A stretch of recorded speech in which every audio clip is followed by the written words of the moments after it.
পোষণ টেকার অ্যাপ আবারও আপডেট চলে এসেছে 24.5 ভার্সান 21শে জুলাই এটা চেঞ্জ হয়েছে।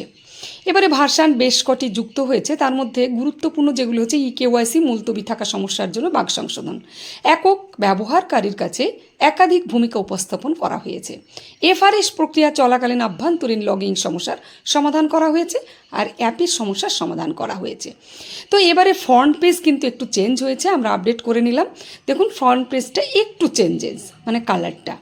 অঙ্গনওয়াড়ি ওয়ার্কার, সুপারভাইজার, সিডিপিওস, ডিপিওস এবং বেনিফিশিয়ারিদের যখনই খুলবেন তখনই কিন্তু মোবাইল নম্বর এবং ওটিপি দিয়ে খুলতে হবে, ঠিক আছে। এবং অঙ্গনওয়াড়ি ওয়ার্কার এবং সিডিপিও সাহেব বা সুপারভাইজার তো সকলেরই কিন্তু যেমনভাবে লগ ইন করে আমরা খুলতাম ঠিক তেমনভাবেই লগ ইন করে খুলতে হবে।